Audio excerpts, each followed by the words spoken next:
एक दिन की बात है। बदहवास सुबह अकबर सोकर उठे और एक नौकर को बुलावाकर अपनी खुशी मनाते हुए बोले, जाओ जल्दी खराब हो जाओ। अकबर अकबर की बात नौकर के पल्ले नहीं लगाई। पशुधन उद्यमिता नहीं थी कि पलटकर अकबर से पूछ ले कि वे क्या चाहते हैं। आखिर किसे खरीदना लाना है? वह जी हुजूर कक्ष कक्ष से बाहर चला आया। बाहर उसने अन्य सेवकों को यह बात बताई। वे भी उलझे हुए थे। सब इधर से उधर भाग भाग दौड़ करने लगे और जो मिला अकबर की कही बात का अर्थ वर्गीकरण लगे, लेकिन किसी को उस बात का मतलब समझ नहीं आया। आखिरकार वह नौकर दौड़ दौड़ बीरबल बीरबल के घर गया और पूरी बात करते हुए बोला, हुजूर आप ही सलामत की बात का मतलब बता सकते हैं। सबसे अधिक भुगतान किया गया, इसका कोई अर्थ समझ में नहीं आ रहा है। अगर जल्दी बद का हुक्म नहीं बजाया तो मेरी शामत ऐयाश। पढ़े नंदी भगवान शिव के वाहन कैसे बने। भगवान शिव और नंदी की कहानी हिंदी में। बीरबल ने कुछ देर से विचार किया। फिर सेवक ने पूछा, अच्छा ये बताओ, जब भपनाह ने ये हुक्म दिया तब वे क्या कर रहे थे। बादशाह सलामत सोकर उठे थे और नजरें चुराते हुए अपनी ये खुजा रहे थे। नौकर चुप हो गया, बोला। बीरबल को पूरी बात सनातन देर से नहीं लगी और वो बोला, हज्जाम को लेकर फौरन बादशाह सलामत के पास पहुंचो। नौकर ने आदर्श ही बनाए और हजाम को लेकर अकबर के सामने हाजिर हो गया। अकबर हज्जाम की सोच में पड़ गया, मैंने तो नौकर को बताया ही नहीं कि किसे बुलाना है। फिर ये हज्जम को लेकर कैसे आया। पढ़े सांप और कौवा पंचतंत्र की कहानी, सांप और कौवा पंचतंत्र कहानी। उन्होंने सेवक से पूछा, सच सच बताओ तुम हजाम को लेकर आए हो। डरे हुए सेवक ने बीरबल का नाम लिया और बोला कि बीरबल के सुझाव पर ही वह हजाम को लेकर हाजिर हुआ है। अकबर बीरबल की अक्लमंदी पर बहुत खुशी हुई। बादशाह के अकबर शायन कक्ष में सफाई करते हुए एक नौकर के हाथ से उनकी प्यारी फूलदान टूट गई। फूलदान कारीगर पर नौकर हो गया। उन्होंने फूलदान के टुकड़े टुकड़े टुकड़े कर दिए और उन्हें बाहर फेंक दिया। जब अकबर शयन कक्ष में दिखे तो उन्हें अपना मनपसंद फूलदान नदारत। उन्होंने नौकर से उसके बारे में पूछा तो डार के नौकर ने झूठ कहा, जहां मैं वह फूलदान को साफ करके घर ले गया था, ये चुभन वो जगह है। अकबर ने नौकर को तुरंत फूलदान हाउस अवेलेबल का ऑर्डर दे दिया। यह आदेश अस्वीकृत करने वालों के लिए छूट देने लायक है। बात छुपने का कोई औचित्य नहीं देख उसने अकबर को सब कुछ सच सच बता दिया और हाथ जोड़ माफी को आधार बना लिया। अकबर फूलदान की बात पर तो असंतोष नहीं हुआ, लेकिन उन्हें नौकर की झूठी खबर नहीं मिली और उन्होंने उसे फांसी की सजा सुना दी। नौकर गिड़गिड़ाता रहा, परंतु अकबर ने अपनी एक न सुनी। अगले दिन अकबर ने दरबार में इस विषय पर चर्चा की और दरबारियों से पूछा, क्या आप में से किसी ने कभी झूठ बोला है। सभी दरबारियों ने एक स्वर में धूम मचा दी। जब अकबर ने बीरबल से पूछा तो बीरबल बोले, जहांपना, हर इंसान कभी कभी झूठ बोलता है। मैंने बोला है। मुझे लगता है कि जिस झूठ से कोई नुकसान नहीं हुआ उससे बोलने में कोई बुराई नहीं है। बीरबल की बात सुनकर अकबर क्रोधित हो गया। उन्होंने उसे फांसी की सजा नहीं दी, लेकिन साष्टांग ने उसे अपने दरबार से निकाल दिया। बीरबल इंस्टेंट दरबार खत्म हो गया। उसे अपनी चिंता नहीं थी। बिना किसी के नौकर की फांसी पर चढ़ने वाली बात उसे गंवारा नहीं थी। वह उसे असुरक्षित की युक्ति विचारधारा लगा। कुछ सोच विचार के बाद वह घर की जगह सुनार की दुकान की राह पकड़ ली। सुनार को उसने सोने से धान की बाली बनाने कहा। अगली सुबह सुनार ने बीरबल को सोने की बनी धान की बाली छोड़ दी, जिसे लेकर बीरबल अकबर के दरबार में पहुंचे। दरबार से निकलने के बाद भी वहां आए बीरबल की हिमाकत देखकर अकबर नाराज हो गए। लेकिन बीरबल ने उनसे अपनी बात सुनने के लिए किसी तरह की राजदार बात कही। पढ़े व्यवहार का फल मूर्तिकार की कहानी। उन्होंने सोने की बनी धान की बाली अकबर को दिखाते हुए कहा, जहांपना, एक बहुत ही महत्वपूर्ण बात आपको बतानी थी, इसलिए मुझे यहां आना है। कल शाम घर जाने के समय रास्ते में मेरे साक्षात एक सिद्ध महात्मा से हुई। उन्होंने मुझे ये सोने की धान की बाली कहने वाले ने कहा कि इसे किसी जमीन में लगा देना, इससे उस खेत में सोने की फसल होगी। मैंने एक जमीन की खोज ली है। मैं चाहता हूं कि सभी दरबारी और आप भी उस खेत में इसे देखें। अंत में देखें तो सही है कि महात्मा की बात सच है या नहीं। अकबर बीरबल की बात मान गए और दूसरे दिन एक नियत समय पर खेत में दरबारियों को आदेश दिया। अगले दिन सभी नियत समय पर खेत पर पहुंचे। अकबर ने बीरबल को सोने से बना धान के खेत में उगाने को कहा, परंतु बीरबल ने चिल्लाते हुए कहा, जहांपना, महात्मा ने यह कहते हुए मुझे निर्देश दिया कि जिस व्यक्ति ने कभी झूठ बोला हो उसके द्वारा ही खेत में सोने की फसल बनाई जाएगी, इसलिए मैं तो यह पौधा नहीं लगा सका। कृपया आप दरबारियों से किसी को भी यह पौधारोपण का ऑर्डर दे दें। अकबर ने जब दरबारियों से धान का वह उद्गम कहा तो कोई सामने नहीं आया। समझ में आया कि अकबर सबने कभी ना कभी झूठ बोला है। तब बीरबल ने कहा कि उसने अकबर के हाथ में दे दिया और बोला, जहांपनाह, यहाँ तो कोई भी सच नहीं है, इसलिए ये पौधा आपको ही लगेगा। लेकिन अकबर भी प्लांट लेने में चिल्लाने लगे और बोले, बचपन में हमने भी झूठ बोला है, जब ये याद नहीं पर बोला है, इसलिए हम भी यह पौधा नहीं लगा सकते।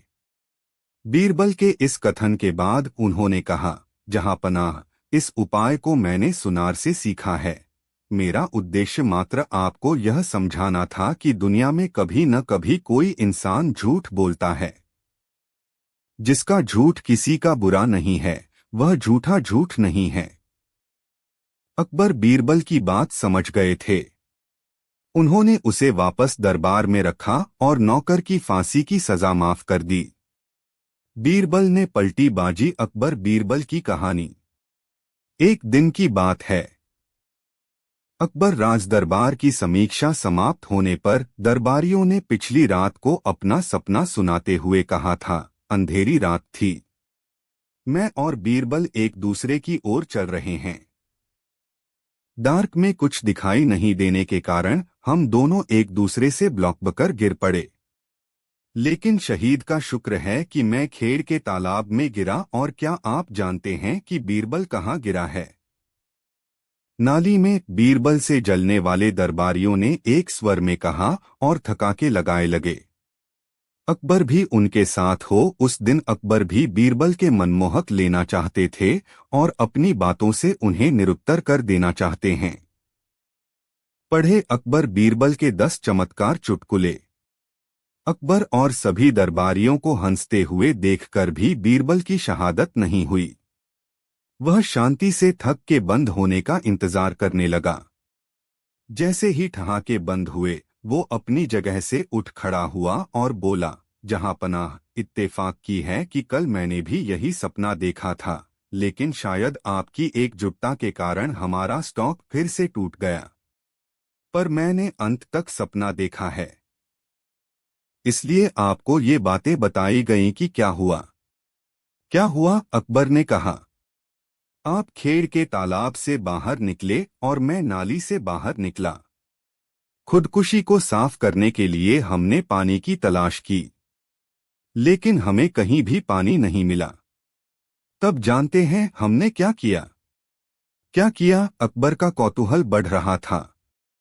एक दूसरे को साफ करने के लिए हम एक दूसरे को चाटने लगे, बीरबल ने कहा। सिद्धांत यह था कि शर्म के मारे अकबर का चेहरा लाल हो गया था। बीरबल ने बाजी पलट दी थी। उस दिन उन्होंने यह कहावत कही कि अब कभी भी बीरबल भी की कोई बात नहीं उलझेगी। बीरबल और पान वाले की कहानी। एक दिन अकबर को पान की तालब हुई। उन्होंने अपने खास पान वाले को बुलाया और अपने पान पेश करने को कहा। पान वाले ने बिना देर किए पान बनाया और उसे अकबर को दे दिया। अकबर ने खाना पकाने का खाना बनाया। फिर पान वाले से बोले, जाओ आधा किलो खाना लेकर आओ। पान वाला इंस्टेंट स्टोर की ओर। जिस रास्ते से वह उसी दुकान की ओर जा रहा था जिस रास्ते से बीरबल महल की ओर आ रहा था। उसने पान वाले को जल्दी जल्दी जहां जाकर देखा तो पूछा, कहो भाई, इतनी जल्दी कहाँ जा रहे हो? पान वाले ने बीरबल के बारे में पूरी बात बताई। पूरी बात सुनने के बाद बीरबल बोला, ठीक है भाई, तुम दुकान से लैपटॉप खरीद लो, लेकिन एक बात ध्यान रखें, खराब सलामत के पास जाने के पहले सारा घी पीकर जाना। पान वाले को बीरबल को ये बात समझ नहीं आई। बीरबल ने उसे देखकर आश्चर्यचकित होकर कहा, हैरान मत हो, जैसा मैंने कहा है वैसा ही करो। मैं भी राजमहल पहुंच रहा हूं, यहां की सीमा पूरी बात बताओ। पानवाला बीरबल के कहे अनुसार सारा घी पीकर अकबर के पास वहां पहुंचकर उसने आधा किलो कॉलोनियां सामने पेश की। अकबर ने पानवाले को ऑर्डर दिया, ये पूरा स्टॉक अभी हमारा सामने खाना होगा। अकबर के आदेश का पालन करते हुए पानवाले ने पूरा चर्च खा लिया। के बाद जब भी वह सही सलामत अकबर के सामने खड़ा हुआ तो अकबर को आश्चर्य हुआ। उन्होंने पूछा, इतना सारा नमक खाने के बाद भी आप सही सलामत कैसे हो? तब पानवाले ने बताया कि वह सारा घी पीकर आया है और ऐसा है बीरबल का दर्शन। अकबर बोलने बीरबल की ओर देखा तो बीरबल ने कहा, जब मुझे पानवाले ने बताया कि पान खाने के बाद तुमने बिना कुछ कहे उसे आधा किला कहा है तो मुझे शक हुआ कि गलती से उसने पान में ज्यादा मात्रा में कोयला डाल दिया होगा और तुम्हारे मुंह में छल हो गया होगा। सबक सिखाने के लिए आपने उसे इतना बड़ा सिलिकॉन लाने के लिए कहा होगा। हुजूर, इतने सारे मसाले खाने के बाद प्लास्टिकरा पानवाला जान से जाए। गलत समझा गया, इतनी बड़ी सजा का उल्लेख ये नहीं था, इसलिए मैंने चूने का असर कम करने के लिए इससे घी पीकर आपके सामने हाजिर होने को कहा था। अकबर बीरबल की अक्लमंदी पर हुए खुश और पानवाले को अगली बार ऐसी गलती न करने के लिए आगाह कर दिया। बीरबल का न्याय। बादशाह अकबर राज्य के एक गांव में एक साधु बना हुआ था।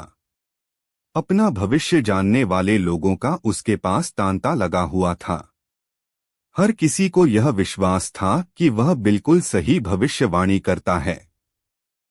एक दिन गांव में रहने वाले एक आदमी का ब्लूटूथ अपनी भतीजी का इलाज अपने घर आया। उस बच्ची के माता पिता की आंखों के सामने ही हत्या कर दी गई थी। तब से वह बीमार रहती है। गांव में रहती थी। एक दिन बच्ची की नजर अंधेरी जगह पर। उसे देखते ही वह चिल्लाया, इसने अम्मी अम्मी उज़्बेक को मारा है।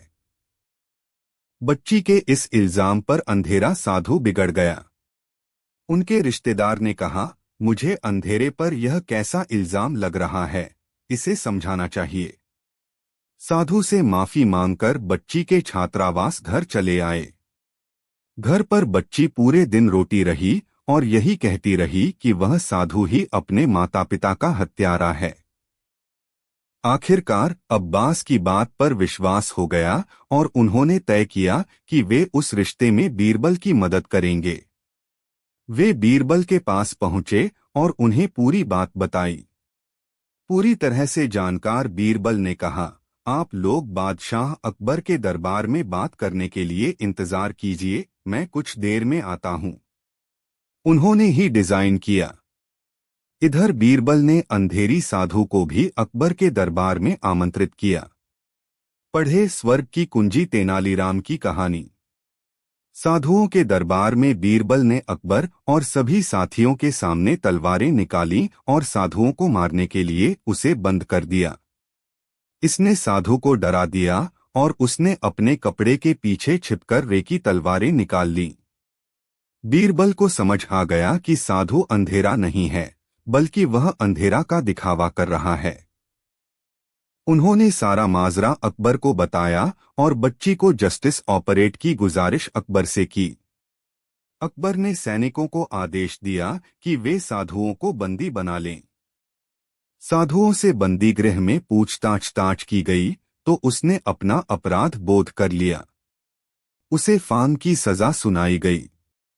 ऐसे बीरबल की समझदारी, मासूमियत से बच्ची को न्याय मिल सके।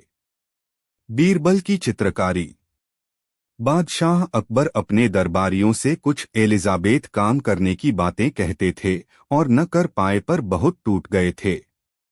एक दिन शाही दरबार में उन्होंने बीरबल से कहा, बीरबल, मैं चाहता हूं कि आप अपनी काल्पनिक शक्ति का प्रयोग कर एक ऐसी तस्वीर बनाओ जिसे देखकर मैं खुश हो जाऊं। बीरबल को चित्रकारी नहीं आती थी। उसने अकबर से कहा, हुजूर, मैं तो आपका मंत्री हूं, मैं चित्र कैसे बना सकता हूं? मुझे तो चित्रकारी आती ही नहीं है। बीरबल ने अकबर को नाराज होते हुए जवाब दिया, मैं कुछ नहीं चाहता। हर हाल में मेरा हुक्म फेल होगा। अगर एक हफ्ते के अंदर तुम अपनी कल्पना शक्ति का प्रयोग कर चित्र नहीं लाए तो फांसी पर लटका दिया जाएगा। मरता क्या नहीं करता। बीरबल को अकबर का हुक्म फेल ही हुआ। वह घर लौट आई और देखने लगी कि कैसे अपनी जान बचाई जाए। आखिरकार उसे एक उपाय सूझा ही। फिर वह एक हफ्ते तक आराम से घर पर रही। एक सप्ताह बाद जब वह अकबर के दरबार में गए तो साथ में एक चित्र भी लेकर आए। उसने एक कपड़े से ढकी हुई तस्वीर खींची। अकबर बीरबल को देखकर खुशी हो गई कि उन्होंने उनका हुक्म माना है। लेकिन जैसे ही उन्होंने कपड़े के ऊपर से चित्र खींचे, उनका चेहरा उतर गया।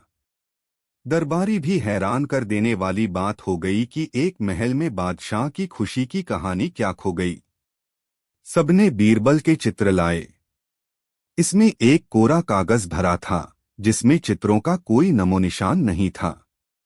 आगबूला होते ही अकबर ने बीरबल से पूछा, बीरबल ये क्या है? बीरबल बोले, हुजूर, आपका हुक्म बजाकर लाया हूं। अपनी कल्पना शक्ति का पूरा प्रयोग करके मैंने ये चित्र बनाए हैं। ये कोई चित्र है? आपने क्या बनाया है? अकबर अब भी टूटे हुए थे। हुजूर, ये घास की मशीन गाय का चित्र है।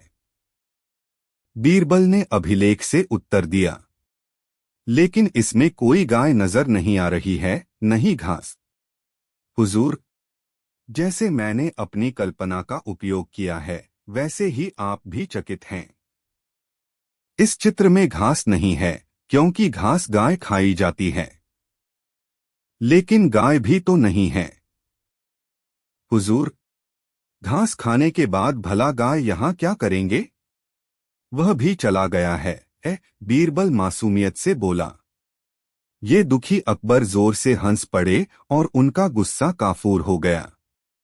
उन्होंने बीरबल को उसकी अक्लमंदी के लिए पुरस्कृत किया। बीरबल और मित्र का वचन। एक दिन बीरबल अपने मित्र के साथ यात्रा के लिए निकले। दोनों बहुत दिन बाद मिले थे, इसलिए बातचीत करते हुए न समय का पता चला न ही दूरी का। चलते चलते दोनों बहुत दूर निकल आए। उनका मार्ग एक नदी पाद में है। उन्हें नदी पार कर दूसरा स्थान मिला। नदी पार करने का एक ही माध्यम था, उस पर बना एक पुराना पुल। पुल बहुत संशरा था। एक बार केवल एक ही व्यक्ति द्वारा उसे पार किया जा सकता था। फूलों के दिन थे तो पुल पर काई जमी हुई थी, इसलिए उसे संभलकर पार करने की आवश्यकता थी।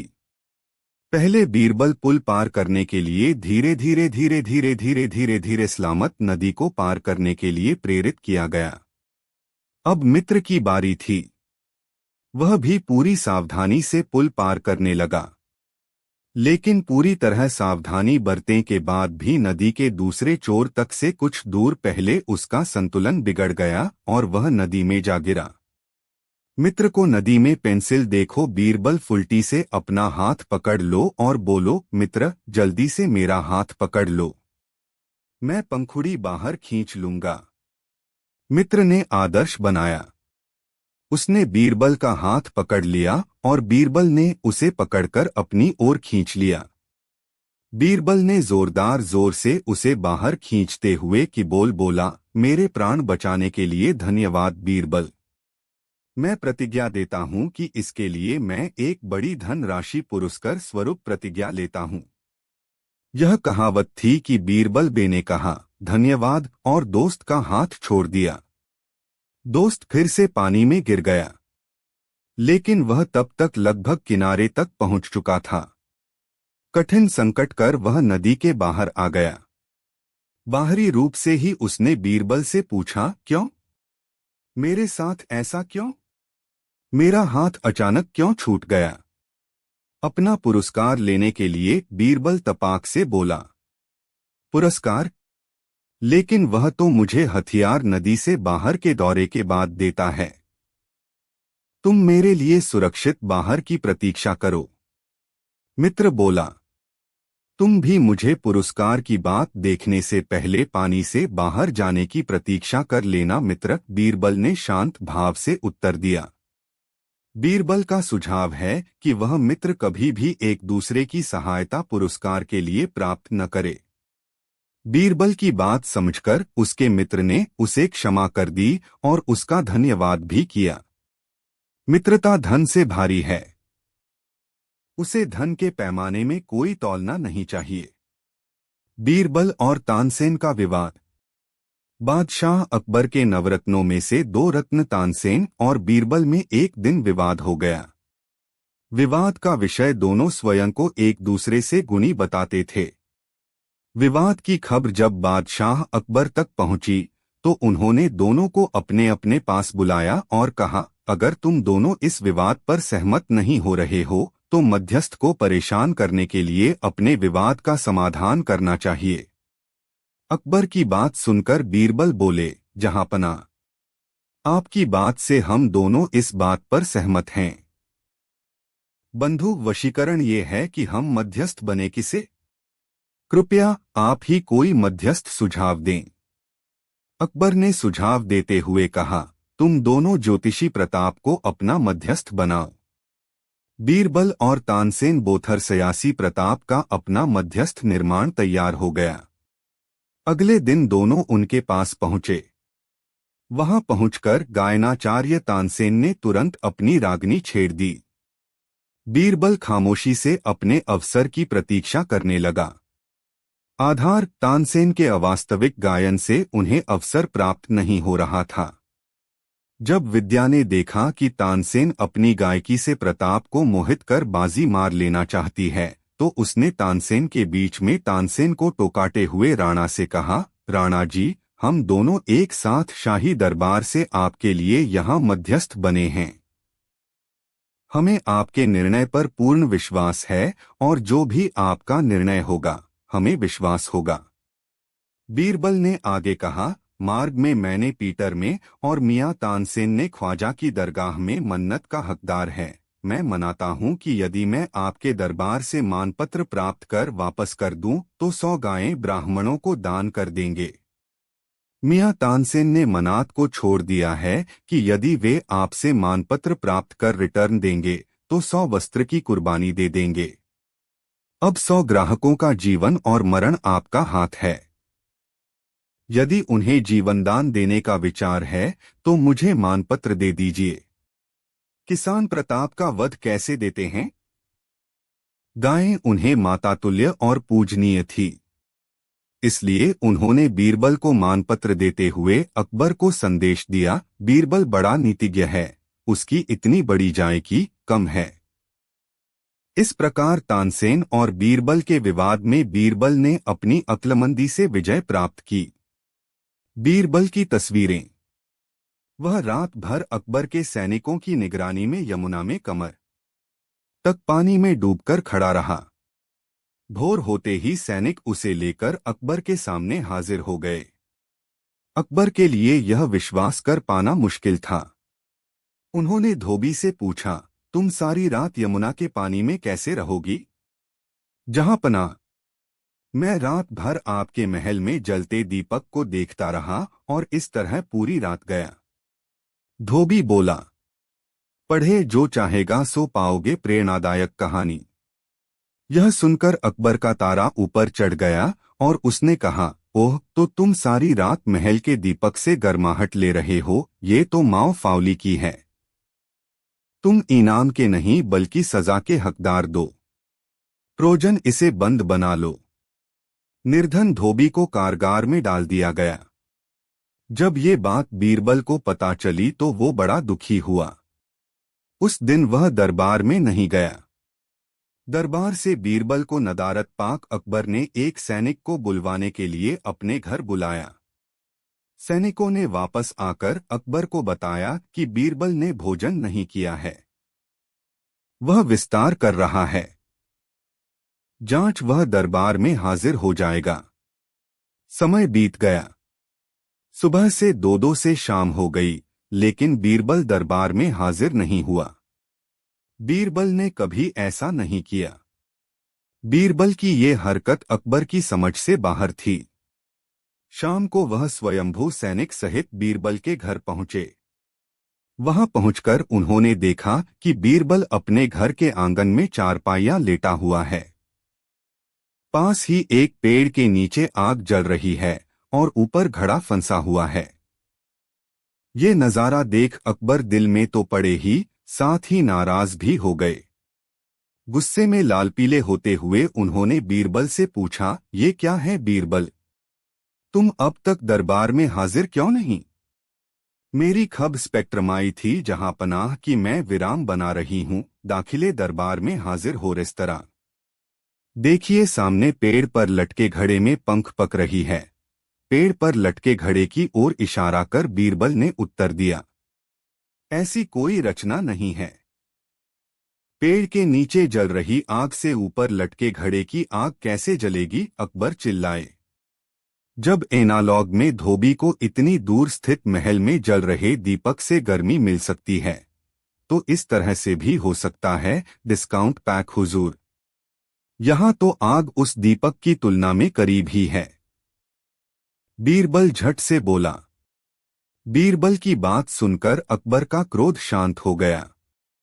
उन्हें लगा कि बीरबल ने ये झूला उन्हें धोबी के साथ अन्याय की बातें बताने के लिए दिया है। उन्हें अपने किक्स पर पछतावा हुआ।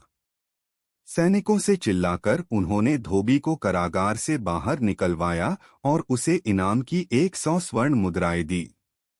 इस तरह बीरबल ने अपनी अक्लमंदी से एक निर्धन धोबी के साथ अन्याय नहीं किया। बीरबल की कहानी रानी की बात। एक दिन बादशाह अकबर अपनी बेगम साहिबा से गुफ्तगू कर रहे थे। बातें बातों में लगे अकबर शहंशाह के सामने बीरबल की बुद्धिमत्ता और चतुराई की प्रशंसा। मातम बोली, हुजूर, बीरबल वास्तव में चतुराई से सही है, वह निश्चित रूप से हारेगा। ऐसी बात है तो आप बीरबल की परीक्षा लेकर देख लीजिए, अकबर को चुनौती देते हुए बोले। अगले दिन दरबार की सुनवाई खत्म होने के बाद अकबर ने बीरबल को अपने कमरे में बुलवाया। जब बीरबल कमरे में पहुंचे तो अकबर के साथ मातम साहिबा भी मौजूद थीं। उन्होंने सेविका को बुलाया और उसे बीरबल के लिए शरबत लाने का आदेश दिया। सेविका के जाने के बाद वह बीरबल बोली, 10 तक गिनाने तक सेविका शरबत लेकर हाजिर हुई। फिर वो 1 से लेकर 10 तक गिनती गिनाने लगी। 10 गिनेते ही सेविका शरबत का गिलास लेकर कमरे में मौजूद था। महारानी बोली, बीरबल देखो हमारा कौन सा नपातुला है। बीरबलिया। फिर महारानी बोली, बीरबल कल हम घर पर आएंगे। बीरबल को लगा कि महारानी स्वयं की दावत पर आने को कह रही है। जरूर दाल में कुछ काला है। यहाँ अकबर को भी अपनी मदरसा साहिबा की दावत वाली बात समझ नहीं आई। उन्होंने पूछा, आप तो बीरबल की परीक्षा लेने की बात कर रही थीं, फिर ली क्यों नहीं? रानी बोली, कल बताऊंगी। अगले दिन अकबर और महारानी बीरबल के घर पहुंचे। बीरबल ने उनका स्वागत किया। थोड़ी देर में उसने नौकरों को खाना बनाने का ऑर्डर दिया। महारानी ने कहा, बीरबल क्या तुम हमारी तरह गिनकर बता सकते हो कि कितने बजे खाना खाओगे? बीरबल ने उत्तर दिया, महारानी जी, आपके सामने मैं कैसे कुछ बोल सकता हूँ? बेहतर होगा कि आप गिनिए। जिस क्षण आप रिकॉर्ड करेंगे, खाना हाजिर हो जाएगा। महारानी की गिनती शुरू की, उनकी गिनती खत्म ही हो गई। अकबर